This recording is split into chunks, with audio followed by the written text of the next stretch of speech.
Good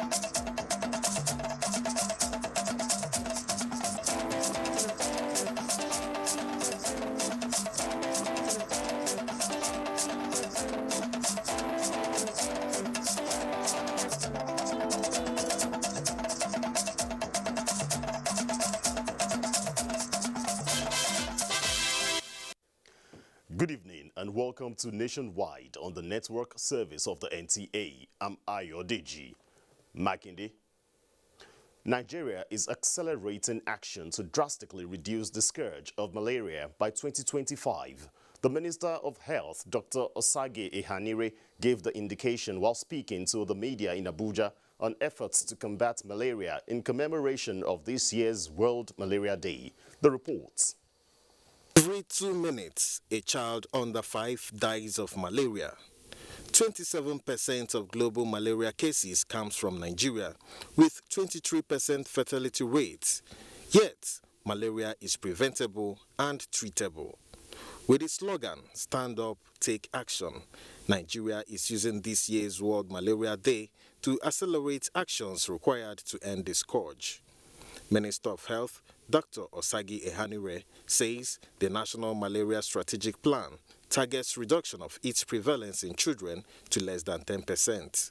We shall continue to work hard to ensure less than 10% parasite prevalence and reduce malaria mortality to less than 50 deaths per 1,000 live births by 2025. Malaria is one disease that we must take seriously as a nation. It affects over 99% of Nigerians. It leads to death of our children and pregnant women. Partner agencies took turns to reaffirm commitments to fight against malaria in Nigeria.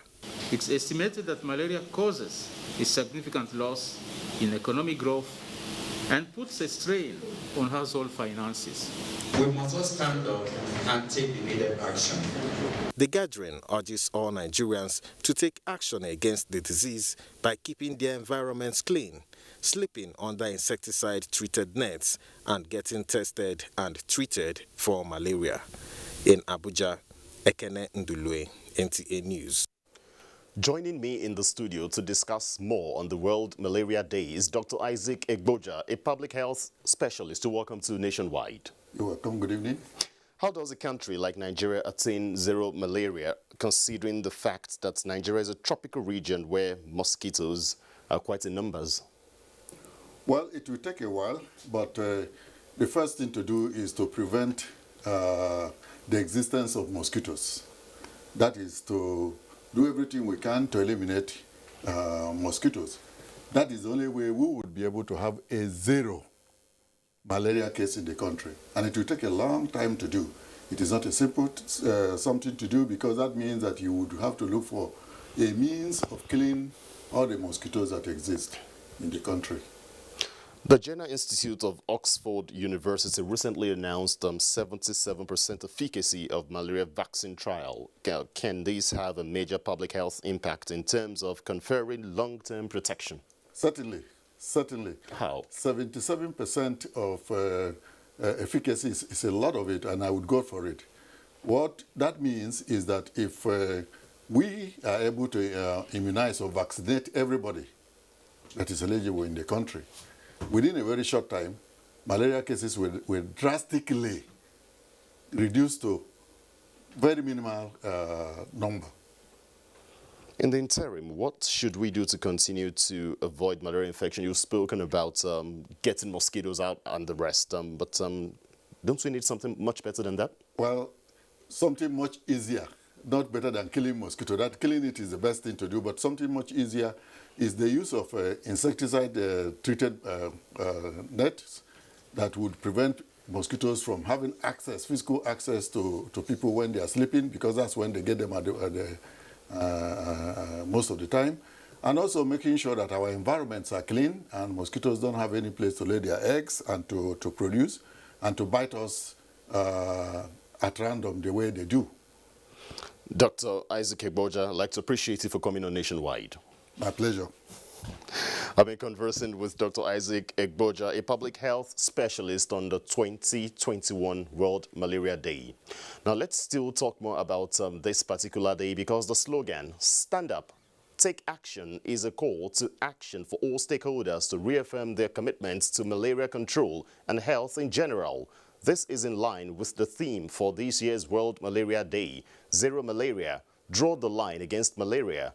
Basi Ita-Ipang in this report takes a look at the effect of the pandemic of malaria interventions as Nigeria joins the world to mark another Malaria Day. Malaria Day is aimed at creating awareness on the need for collective responsibility towards ending the devastating scourge that experts say is preventable with simple interventions as sleeping inside insecticide-treated nets, ensuring that suspected case of malaria is tested and, if positive, treated. Every individual can do something important. Let's keep our environment clean. Let's avoid stagnant water. I'm here to fight for children. How do you put a stop to this disease called malaria? By coming together to kick malaria from Africa and across Nigeria. WHO report shows malaria remains a leading cause of morbidity and mortality in Nigeria. It's a serious issue that we must all rise against it and ensure that we sensitize our members of the public that they must take responsibility over their health. If we maintain a clean environment, fumigate our environment, Nigeria will be malaria-free and get that malaria-free declaration status by WHO. What is even more worrisome, experts say, is that despite funding from government and partners, 44% of household out-of-pocket expenditure is on malaria. Every year that we let malaria continue to spread, health and development suffer. Malaria is responsible for an average reduction of 1.3% in Africa's economic growth every year. Although COVID-19 pandemic affected health systems across the globe, development partners, private sector, and government, experts say, should ensure access to life-saving and cost-effective interventions for each people. Basi Taipam, NTA News. The Nigeria Association of Women Journalists joins the rest of the world to mark the Malaria Day observed annually on April 25. A statement by the president of NAWOJ, Ladi Bala, the association emphasizes the need for the federal government to develop a strong political will towards eliminating malaria and improve on primary health care system in the country in order to provide easy access to malaria prevention, diagnosis and treatment services. NAWOJ urges Nigerians, particularly pregnant women, to take personal responsibility to eliminate malaria in the country by sleeping under insecticide-treated nets, eliminate mosquito breeding sites by maintaining proper sanitation in the environment. The 2021 World Malaria Day is themed Zero Malaria. A boost to the direct head-on fight against breast cancer is underway in Nigeria following an innovation by an indigenous scientist. It is a smart clothing technology that could lead to a complete revolutionary approach to breast cancer prevention and may replace mammograms. Justin Bemuni reports that the federal government has indicated interest in this technology. Identify a problem, profile a solution. That is what research and innovation entails. And this is what is playing out in the menace of breast cancer as it continues to raise its ugly head, not just in Africa, but globally.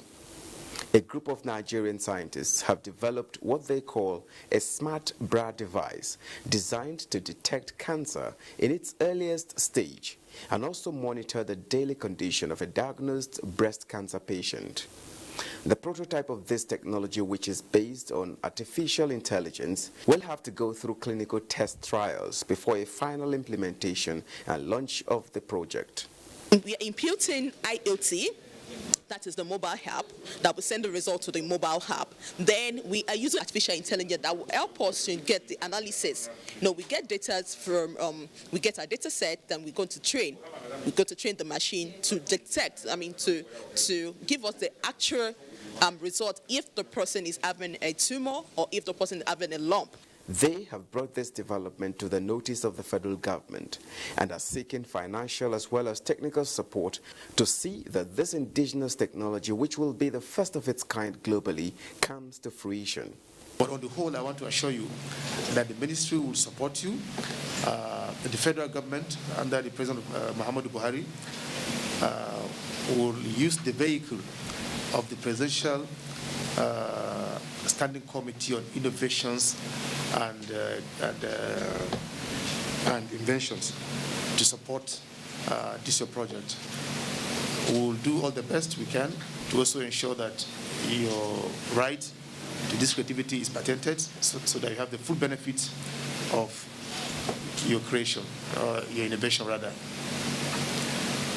The National Office for Technology Acquisition and Promotion, NOTAP, and the National Board for Technology Incubation, NBTI, has also been directed to facilitate its commercialization. Justin Bemunyi, NTA News.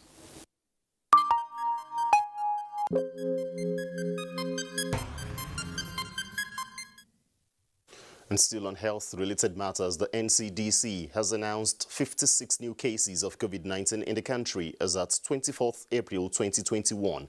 A breakdown of the figures by state shows Yobe State has 19 new cases, Lagos 17, Rivers 8, the FCT 4, Akwa Ibom 2, while Bayelsa State has just 1 new case. Nigeria now has 164,684 confirmed cases, with 154,687 cases treated and discharged, while 2,061 people have died, unfortunately.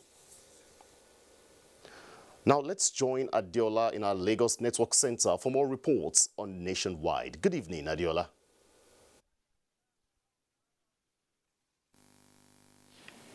In furtherance of its commitment to cushion the negative impact of COVID-19 pandemic on individuals and businesses across the metropolis, Lagos State Government has launched Coronavirus Action, Recovery and Economic Stimulus Initiative, tagged Lagos Cares. Governor Babajide Sanwo-Olu unveiled the program at an event attended by stakeholders in various sectors in Lagos. Musa Toliat has details. The launch of the COVID-19 stimulus program is not unconnected with the need for a sustainable social security initiative that will offer lifeline to vulnerable Lagos residents and bailouts for the business community in the state. The program, an offshoot of the Nigeria COVID-19 Action, Recovery and Economic Stimulus, is targeted at supporting more than 2,000 MSMEs, 20,843 households, while 125,058 residents would indirectly benefit from the program. The Lagos State CARES program will be implemented between the years 2021 to the year 2023. I urge all Lagosians to therefore key into the deliverables and the benefit that the Lagos Care Initiative and to cooperate with the independent verification agents that will be deployed in all of our neighborhood to ensure the success of this strategic program. Governor Babajide Sanwo-Olu, while inaugurating a steering committee for Lagos Cares Initiative comprising cabinet members who will oversee the implementation of the program, also launched the Lagos State Human Capital Development Core Working Group with a mandate to ensure effective coordination and implementation of human capital development intervention in the state. The group is to be headed by the Deputy Governor, Obafemi Hamzat. In Lagos, Musa Toliat, NTA News. And now to other matters. There is a growing concern about security of lives and property in Lagos State as suspected criminals continue to mount brazen attacks on innocent residents. Adeniyi Taiwo reports that the spike in crime has necessitated calls for effective countermeasures to tackle the menace. In terms of opportunities and challenges, Lagos State is unique in dimension and proportion. Despite several measures, security remains a critical challenge for the state as old and emerging crimes such as cultism, armed robbery, kidnapping and sneak attacks on motorists by hoodlums continue to rear their heads. Intermittently, you begin Darasimi, not a real name, and Henry Obioma are both living with the scar and trauma of their encounter in the hands of armed robbers who operates One Chance, a street coinage for organized robbery in commercial vehicles. I was beaten. I even sustained some internal muscle infraction, which I had to go to see a physiotherapist.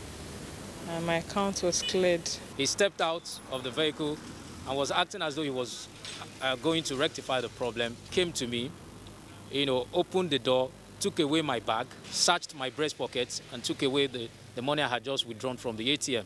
Sad as it sounds, they feel lucky to be alive, as dead men do not tell tales. That same day, even a corpse was found around the axis where I was dropped. A man, and his private parts and eyes taken away. You see, there are areas where you need to wait till sundown, till like 6:37 before you're able to move freely and confidently, because you are not sure if you're going to be attacked by someone. Between January and mid-March 2021, police records indicate that 234 armed robbery suspects were arrested, 343 cultists nabbed, while 1,592 hoodlums were raided. 91 cases of rape and defilement were recorded, while 31 vehicles were stolen. We have to struggle to provide an enabling and conducive environment for people to get engaged. Everybody should be a watchdog to ensure that at least the security situation is a bit fair. As the lead agency in internal security, the police say they are currently evolving proactive measures to roll back crime prevalence in the state. He provided motorbikes for them so that they'll be able to maneuver in between some of these traffic lines to see how we can get rid of these boys who foment troubles, or who rob or attack motorists and passengers or commuters in traffic. It is believed that for Darasimi and other residents of Lagos to roam free and secure, all hands must be on deck and willing to stamp out criminality. Adini Itaiwo, NTA News. Those are the stories from Lagos. We will take a break now, and when we return, Ayo will continue with Nationwide from Abuja.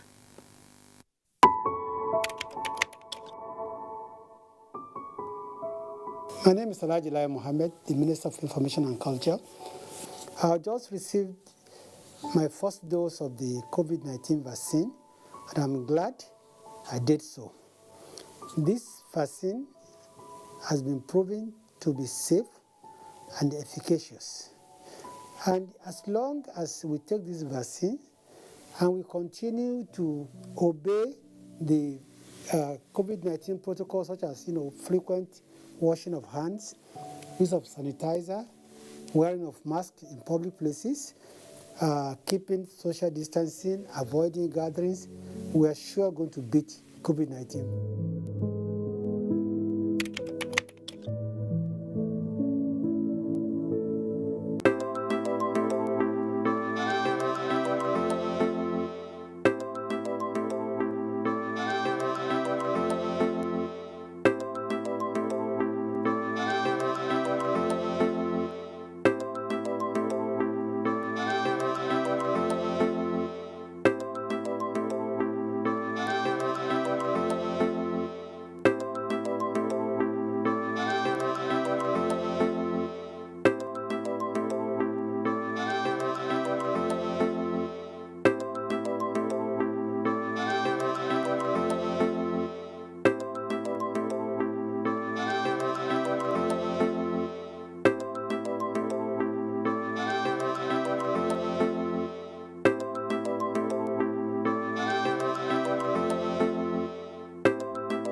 competitive, and relevant in your organization. Therefore, take advantage of NTA TV College short proficiency courses to sharpen your professional skill. Protocol, Event Management and Public Relations. Date 3rd May to 14th May 2021. 2 weeks. Intermediate Camera Operation Techniques. Date 17th May to 11th June 2021. 4 weeks. The course fee for the 4-week course is 100,000 naira per participant. The fee for the 2-week course is 80,000 naira, while the course fee for the 1-week course is 40,000 naira only. Accommodation inclusive. Venue for all the courses is the serene and secure environment of NTA TV College near Old Government House, Rayfield, Jos. For more inquiries, please call 0803-314-4383 or 0806-980-9807. NTA TV College, Jos. Training you to be the best you want to be. from dusk to dawn, 24 hours a day. NTA International is with you. In your living room, office, and everywhere, anywhere. We provide a company you desire in terms of balanced and up-to-date news, programs, and the best of entertainment.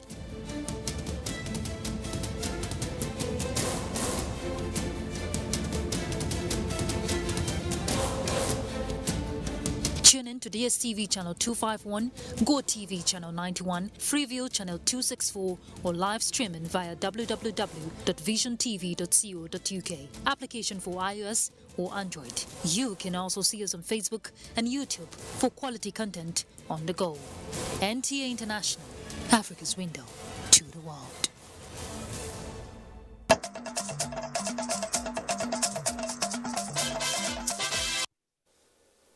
You're welcome back. Now let's talk some security matters. Troops of Operation Lafia Dole in Operation Turatake Bango have eliminated 21 Boko Haram Islamic State West Africa Province ISWAP terrorists in Gaidam, the headquarters of Gaidam local government area of Yobe State. A statement by the Director, Army Public Relations, Brigadier General Muhammad Yerima, says the terrorists attacked a strategic border town, destroyed 3 communications masts and looted some shops in the area. Troops stationed in the location with the support from the air component of Operation Lafia Dole rapidly embarked on pursuits, killing 21 terrorists, recovered a gun truck with an anti-aircraft gun and several other arms. Brigadier General Yerima added that 3 soldiers that sustained injuries during the encounter are receiving medical attention and in stable condition. Zamfara state government has shut down 4 major markets and banned petroleum in jerrycans in some troubled communities across the state. The State Commissioner for Information, Ibrahim Magaji Dosara, made this known while briefing NTA News on the resurgence of armed banditry in some parts of the state. Haliru Muhammad Umar reports. The persistent banditry attacks on some communities of Zamfara state in recent time compelled the state government to shut down 4 markets, including that of Magami and Wanke in Gusau local government area, as well as Dansadau and Dauran in Maru and Zurmi local government areas respectively. Those markets constitute the major threat and are within the flash areas of armed banditry in the state. So we deemed it necessary to close the markets, to reinforce security, to ensure the protection of lives and property. The commissioner, who also announced a ban on sale of petroleum in jerrycans in the most troubled areas of the state, said the state government is disturbed by the senseless killings, maiming and general destruction of lives and property of the citizenry, assuring that frantic effort is being made to ensure the return of peace and security in the state. Ibrahim Dosara, who noted that 25 people were recently killed in some communities of Bakura and Maradun local government areas, however, said security personnel succeeded in killing 30 terrorists during a counter-attack. Some people were killed even though the stock taking of the casualties are still being conducted by the security men. Meanwhile, the commissioner said normalcy has been restored in the communities affected by the latest attacks in Gusau local government area of the state. In Gusau, Halir Muhammad Umar, NTA News.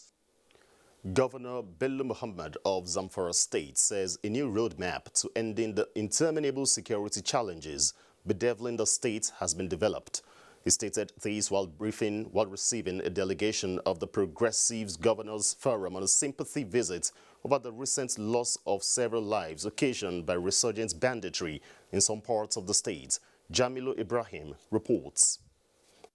Successive attacks by armed bandits on some communities across Gusau, Bakura, Maradun, and Maru local government areas of Zamfara state has resulted in the loss of several lives and wanton destruction of property. The delegation of the Progressive Governors Forum, comprising its chairman, Governor Abubakar Atiku Bagudu of Kebbi State, and his Jigawa State counterpart, Muhammad Badaru Abubakar, was at Zamfara State Government House Gusau to commiserate with the government and people of the state over the sad event. Governor Bagudu, who regretted the resurgence of armed banditry in some parts of Zamfara state, despite the concerted effort to end the menace, says the latest incident calls for re-strategizing by the security agencies and other critical stakeholders. He, however, charged government and people of the state not to lose hope, expressing optimism that the battle will be eventually won. So on behalf of His Excellency Muhammad and all our forum members, please accept our heartfelt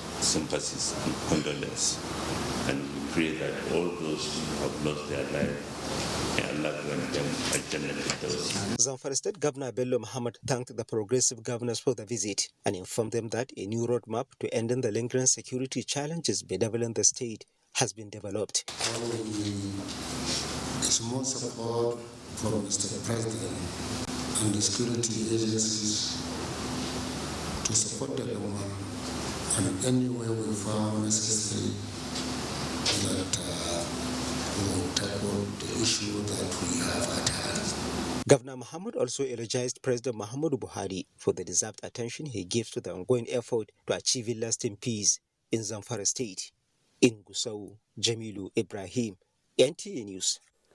A framework for deepening the involvement of women in peace and security processes in the West Africa sub-region has come on stream, a development the Nigerian government describes as a watershed in peace-building initiatives in member countries. Kelvin Ebonwaye reports. Women and children are generally regarded as the most vulnerable in times of armed conflicts. In West Africa, they account for over 60% of the internally displaced persons scattered in camps across the sub-region.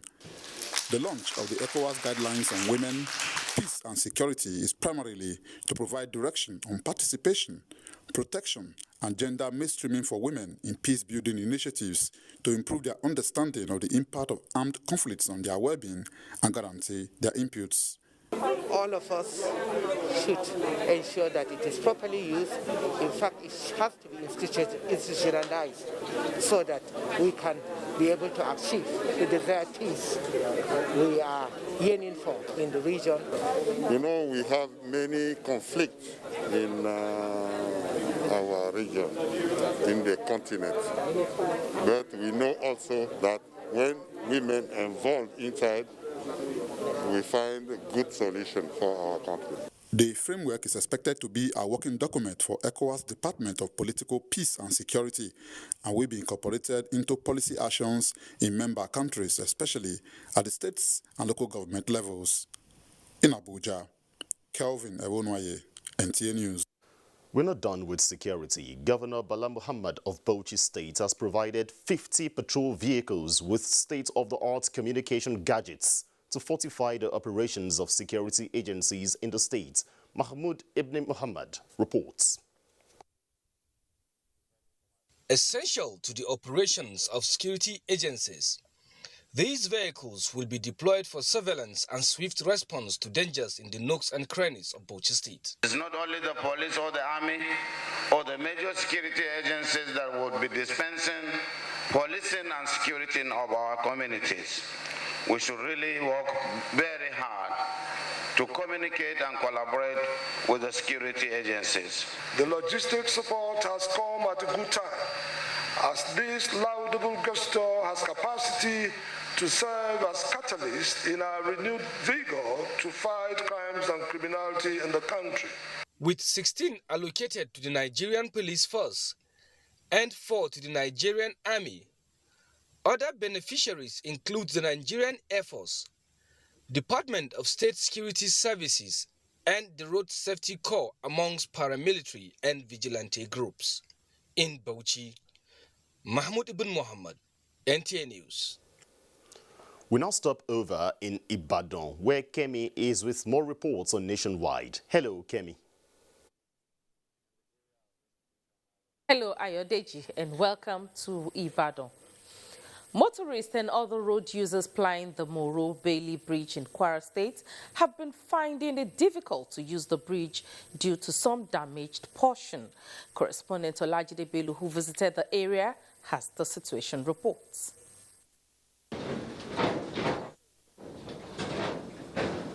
Constructed many decades ago to link all the neighboring communities such as Okolo in Moro local government and Kayama in Kayama local government of Kwara State, as well as Igbeti, Iseyin, and Igboho, all in Oyo State.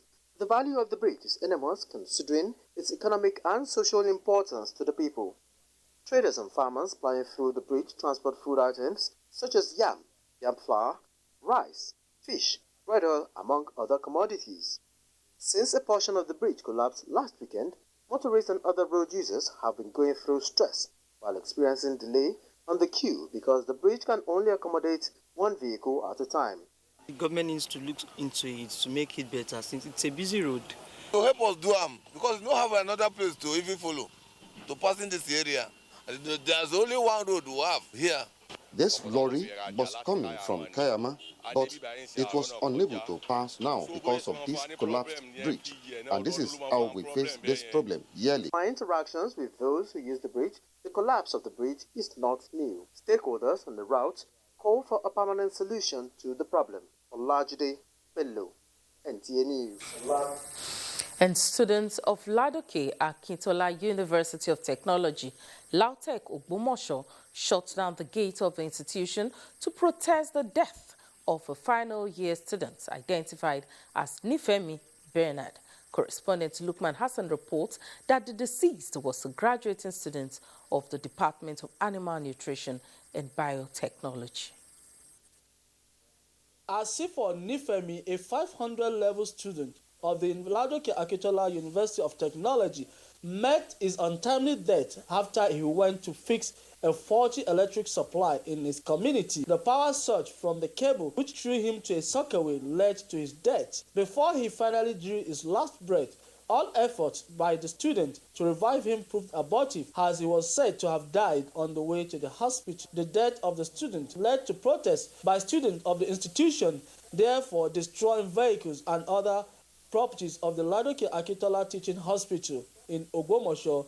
The management of the hospital has considered a committee that is investigating the cause of the death of that boy called Nifemi. Lautech management has, however, pledged to take care of the burial of the deceased and convey his corpse to the family. He was taken to the hospital, and the students said they were not satisfied with the way they were attended to, and that what actually led to the protests. Security has been beefed up around the institution to avoid breakdown of law and order. Lukman Hassan, NTA News. And that's it from Ibadan. Nationwide continues with Sadia in Sokoto after this break. Do stay with us. Youths are about the greatest assets the country has at the moment. It is therefore not surprising that the administration of President Muhammadu Buhari is strategically responding to the yearnings of the youth through multiple projects and programs. Youth Entrepreneurship Support Years by Bank of Industry, the Youth Investment Fund by the CBN, and several other conditional cash transfer programs. Recruitment of 774,000 social workers, majority of whom are youths, and so many other projects that are beneficial to youths directly or indirectly. If the administration can do all this, definitely with a degree of patience and time, it can achieve more. Nigerian youths must come together to say no to terrorism, no to vandalism, and no to all disruptive tendencies. Hashtag Youth for Greater Nigeria. Pacifying the youths, unifying the nation. NTA News 24. A 24-hour news station brings to you news and happenings 7 days a week. News at 10 a.m., news update at 11 and 1 p.m. News desk at 3 p.m. and 6 p.m. and late evening news at 11 p.m. Follow us on any of our platforms and keep abreast of events and current affairs within and outside our shows. We are on DSTV channel 419, GoTV channel 46, Star Times channel 101 and Free TV channel 703. Join us.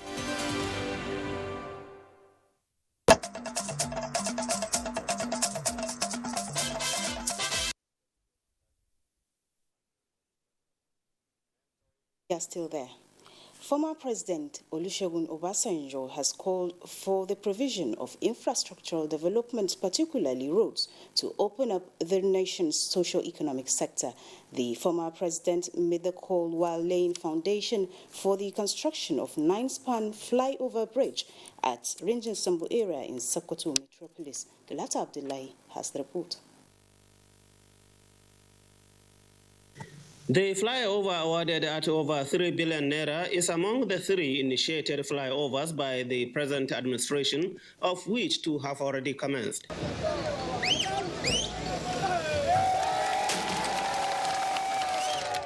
Former President Obasanjo said the project, when completed, will boost the socio-economic activities of Sokoto State. I must also note the fact that you have taken these infrastructure so seriously because you are not playing games with a job like this. Governor Aminu Aziri Tambol said the mission of his administration is to transform Sokoto State to key into the development strides of the 21st century. It is one of the numerous legacy projects that will have lasting impact on the life of our people. Former President inspected some of the completed and ongoing capital projects awarded by the current administration. The projects include the completed ultra-modern diagnostic medical center, the ongoing Sokoto State University Teaching Hospital, the Girls Science Academy, Nasarawa, the modern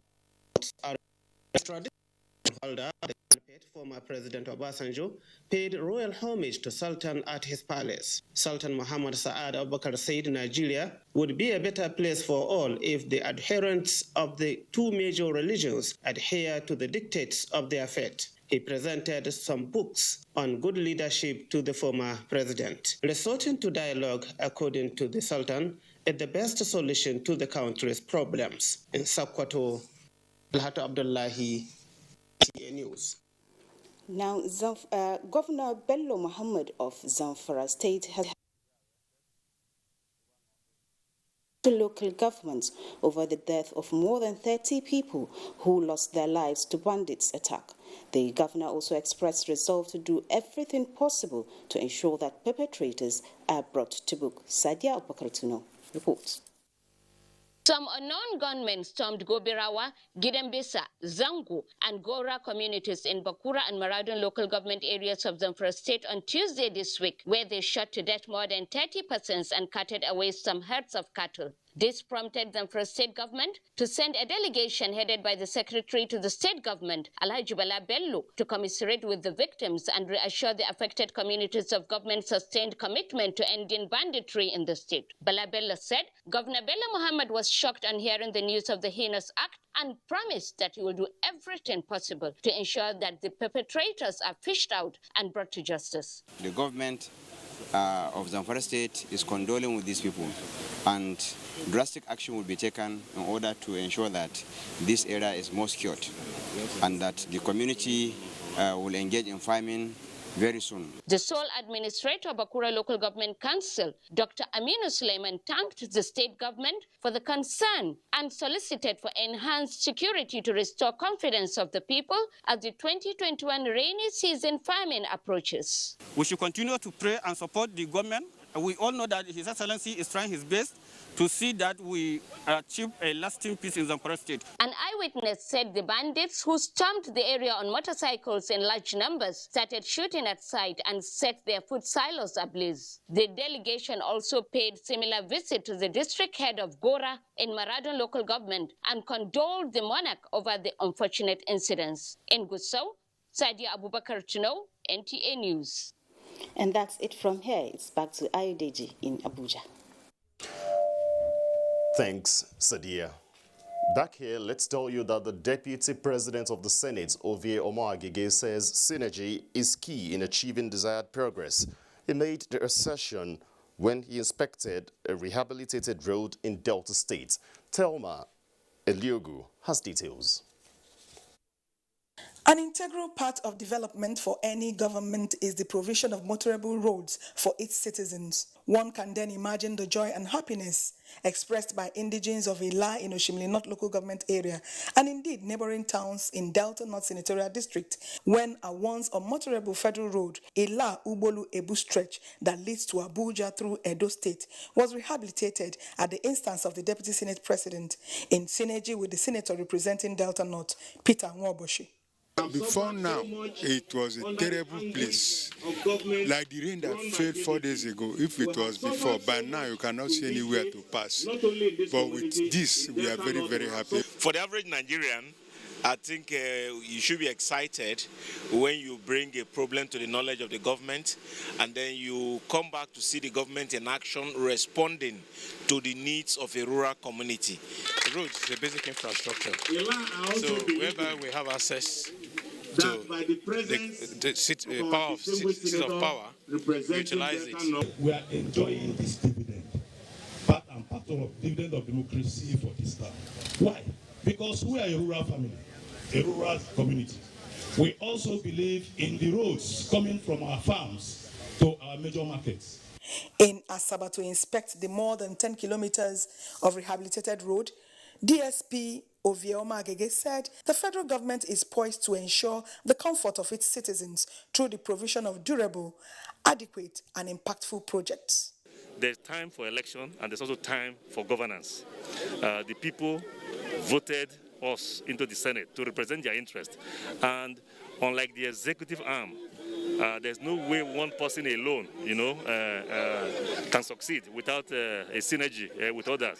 Working with the Deputy Senate President is very interesting. He understands that we are there to work together for the development of our state. The Deputy Senate President and his entourage were welcomed by indigents of Ila and Environ. They pledged their unalloyed support to the senators as well as the federal government. In Asaba, Thelma Eliog, NTA News. As part of efforts to tackle the challenges of flooding in the state, the Nasarawa state government has acquired a state-of-the-art automated early flood warning system. Achigili Magaji reports that the system is to be deployed to 4 areas with serious incidents of annual flooding. In year out, Nasarawa state grapples with cases of flooding with consequences such as loss of farmland, houses and other valuables. In the same vein, the Nigerian Hydrological Services Agency recently in its 2021 flooding outlook painted a gloomy picture for some states including Nasarawa.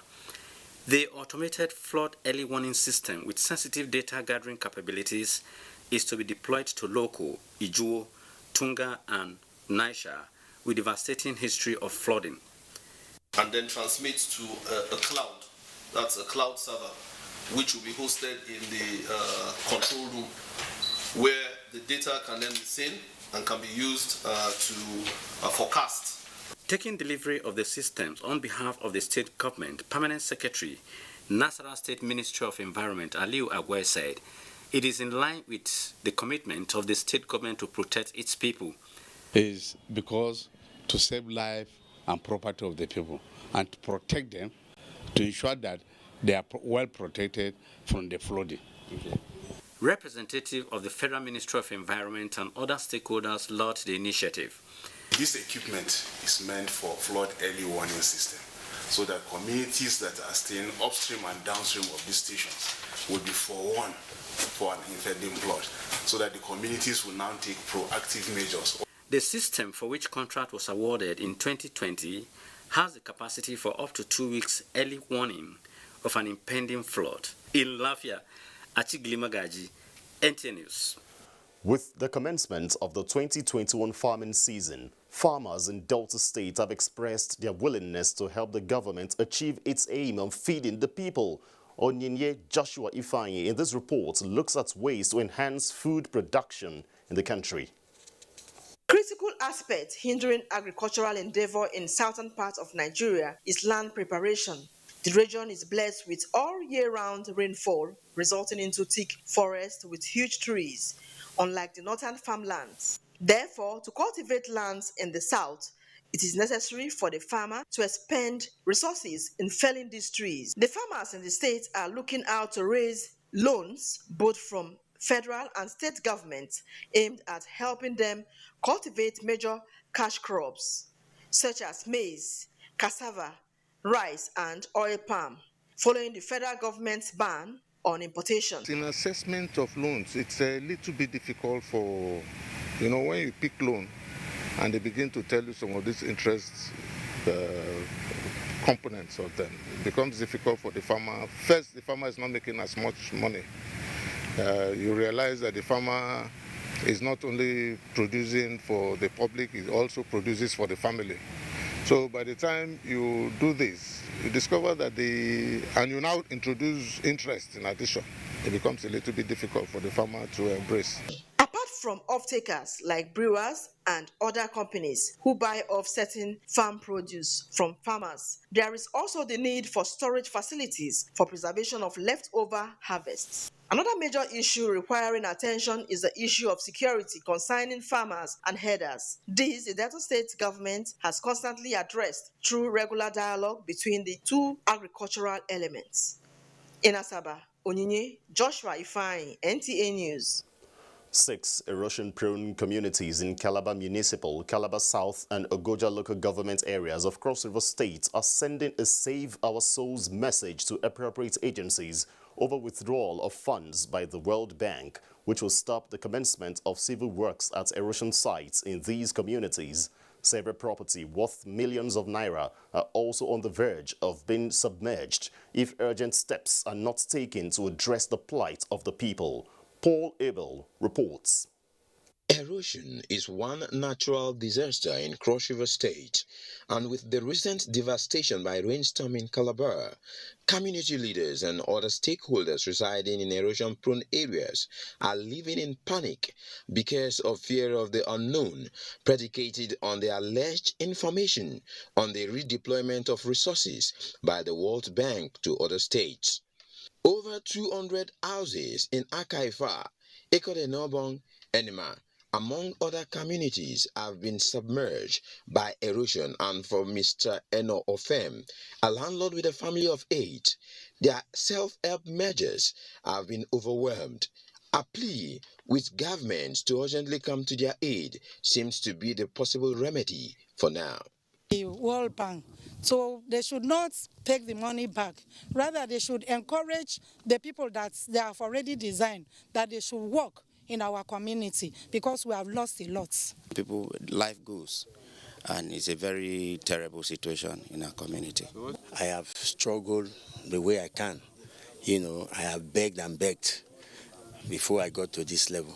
My appeal is that they come and finalize this thing before our houses will go down the drain.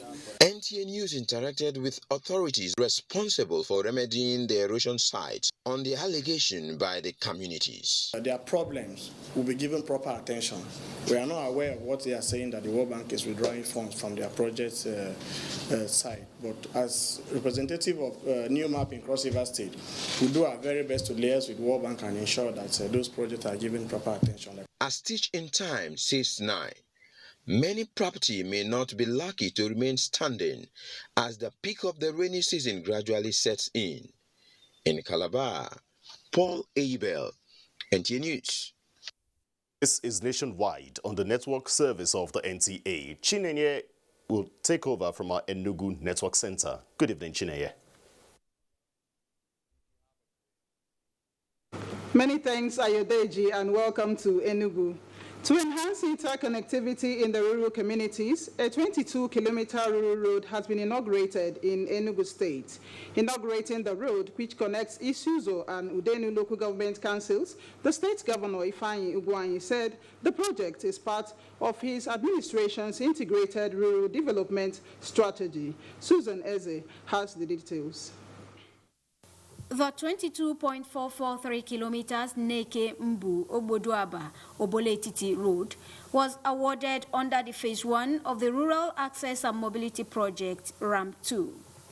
Complete with drainages, small bridges and culverts, the road traverses several communities to connect Isuzo and Udenu local government areas of Enugu State. It is the first RAM 2 road to receive asphaltic concrete surfacing, courtesy of the state government, and the benefiting communities who say they have had to endure dusty roads in the dry season and muddy roads in the rainy season are immensely grateful to the government for this project. During rain season, farmers were stranded, but today, the story is different. Grateful to the development partners, Governor Ugwanyi expressed the desire of the state to participate in the successor project, the Rural Access and Agricultural Marketing Project. Our administration is committed to the establishment of the Enugu State Rural Road Maintenance Agency for enhancement of the durability and serviceability of our rural roads infrastructure. Impressed with the performance of the state in the RAM 2 project, national coordinator of Ramp 2, and other stakeholders, described as highly commendable the successes achieved by Ramp 2 in the state. Let me commend the performance of Enugu State for the construction of 417 kilometers of rural road to your community. The benefiting communities were advised to take ownership of this critical infrastructure and protect it for optimum utilization. In Enugu, Susan Eze, NTA News. Residents of the southeast have expressed worry over the continuous attacks on police stations across the region. James Oparekocha sampled the opinion of some people in Enugu State on this and now reports. It all started like a child's play, but its consistency has become a source of worry to the residents of the southeastern Nigeria as a whole. From Abia to Imo, Anambra to Ebonyi, and now Enugu State, the entire region is no longer safe, especially policemen. Referred now to as unknown gunmen, this is because no one has taken responsibility of these attacks. It is worrisome because you can't continue to tell us about unknown gunmen when we have trained and professional security officers who should actually handle security issues. I would wish that anybody from any angle who would cause confusion should be arrested. What is the motive of these attacks? Is it that they don't want us to have security anymore? Or is it that they want to weaken the security forces so that they will now take over the southeast? While the attacks continue unabated, residents say it's also worrisome that security agencies have not been able to unmask the people behind the attacks. A few weeks ago, the Owerri Correctional Service headquarters was attacked and over 1,500 inmates released. The unknown gunmen also attacked last week the Zone 13 police headquarters in Anambra State. It is more disheartening as no one knows who they are, what their grievances are. The residents appealed to whoever that is responsible for the attacks to have a rethink, as an insecure region can spell doom for the people of the Southeast geopolitical zone and Nigeria as a whole. In Enugu, James Oparekocha, NTA News. And those are the stories from Enugu. It's back to Ayodeji in Abuja for more on Nationwide. Good evening. Thank you, Chinenye. And now let's talk sports. Aba Township Stadium in good shape for CAF competitions as Masvidal suffers first UFC loss in 50 fights. Amanzi Marcus has more on sports updates.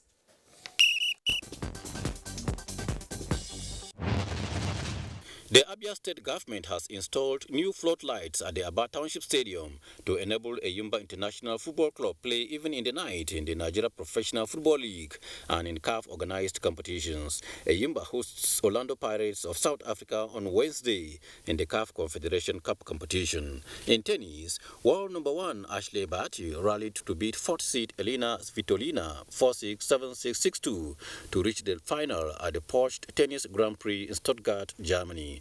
The top seed, who was playing on her 25th birthday, earned her 3rd straight win over Vitolina.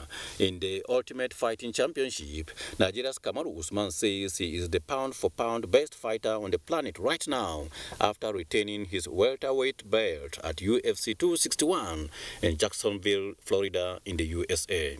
The 33-year-old, known for his powerful wrestling, uncorked a thunderous right hand early in the second round, knocking out George Masvidal before his home supporters.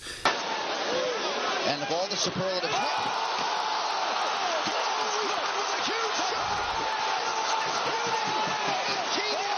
Usman has now increased his winning streak among active fighters in the UFC to 18. The American responded this way: "First time in my career and is in front of all my people, my family and my friends, so it hurts." With sports update, Manzi Marcus, NTA News. Sports Updates concludes the news on Nationwide. Thanks for watching. I'm Ayodeji Makinde. Please remember to stand against rape and rapists. On behalf of the entire production crew, good evening.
NTA, you can't beat the rich. Nigeria, our great nation with vast and rich land. Our people are strong and united. Our founding fathers, Sir Ahmadu Bello, Sir Abubakar Tafawa Balewa, Chief Obafemi Awolowo, Dr. Nnamdi Azikiwe, and a host of others bequeathed us a united, peaceful and prosperous Nigeria. Let us honor them by living in peace with one another. Let us eschew violence, ethnic profiling, and religious bigotry. We must avoid hate speech and other forms of derogatory words against our fellow Nigerians. Let our differences in tribes, cultures, religions, or politics be the ingredients that make our unity palatable. Let us all join hands to fight our common enemies of insecurity, poverty, and unemployment. Nigeria is big enough for us all. Let's unite to make our country a great place for us all. This message is from Sir Ahmadu Bello Memorial Foundation in collaboration with Nigerian Television Authority, NTA. Although social media as a channel of communication is inherently harmless, it becomes harmful and damaging when used without discretion and thoughtfulness. Bad social media users spread rumors and fake news without verification. But good social media users stop, reflect, and verify information before sharing it. Be a good social media user. Stop the spread of fake news. Verify the authenticity of your source and use social media responsibly for a better Nigeria. This message is brought to you by the Nigerian Television Authority, NTA, in collaboration with the National Orientation Agency. You can follow us on all our social media platforms: Facebook at NTA Network News, Instagram at NTA Network, Twitter at NTA News Now, YouTube at NTA News Online. Or visit www.nta.ng.